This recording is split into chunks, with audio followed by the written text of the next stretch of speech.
if you are that person who goes, I want to make my business 10 times bigger in the next 2 years, I go, awesome, how can we do that?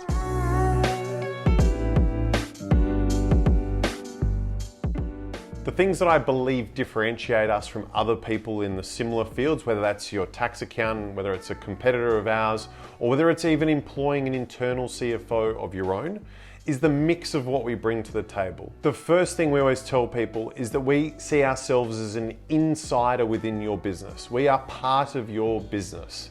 We get in and we speak to operations. We talk to the sales and marketing team. We're actively involved with your team.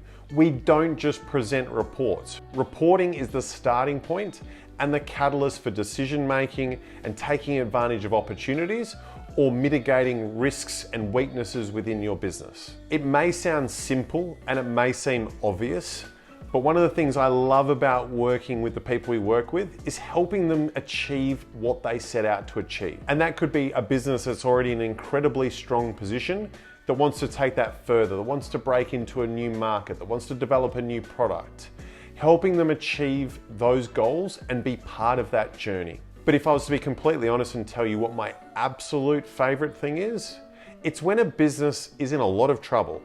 That could be a business that is, for want of a better word, almost screwed. It's almost going to go out of business. Or it's a business that's in a position where it just doesn't know where on earth it is. For example, its ERP isn't working properly. They don't know how the business is performing. I really like it when there's actually a big, meaty problem and that needs to be resolved. Aside from the results, the thing that gives me the most satisfaction in the moment is sharing with people the levers that they can pull on to help improve their business. It could be to mitigate a risk or it could be to capitalize on an opportunity. But I love talking to people about their business, the levers they can pull on, and then further to that is influencing the people beneath them. It often doesn't take much effort to convince management of what they need to do because quite often your goals are aligned. But convincing the head of marketing, convincing the head of sales, convincing the head of operations that the way that things that they're doing currently could potentially be improved isn't always an easy conversation. But I find it immensely satisfying when you have those people on board with the vision and objectives you want to achieve, and they come to the table with an open mind, wanting to do better for the business, regardless of who gives that advice.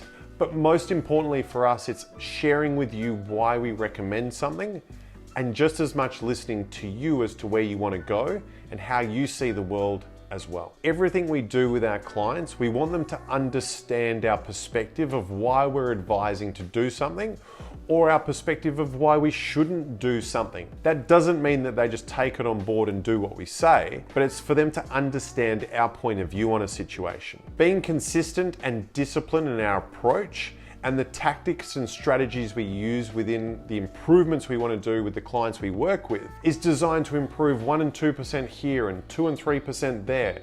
And if you compound that with additional sales and additional marketing that gets more top-line results, those incremental improvements within your business can all of a sudden get you 30, 40, 50% more profit as a result of consistent, considered, and disciplined strategy and execution within your business. One thing I'm proud of is how long clients choose to stay with us.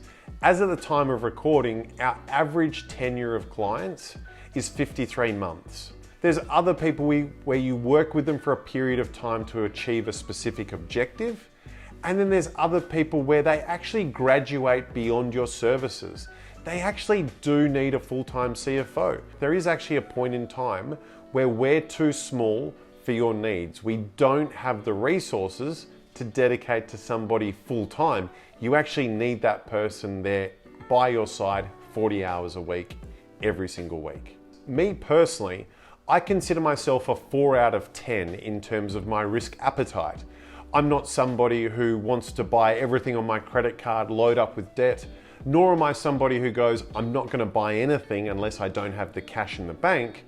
I'm around about the 4. I'm happy to take a little bit of risk, but I also would rather protect what I have before trying to quintuple or do some massive return on investment that might take a lot greater risk. The reason I say that's so crucial to share is because you can disclose that when you're giving people advice and go, hey guys, this is where I'm coming from, this is my personal perspective, but I want to dovetail that into how you see the world and what you want to achieve.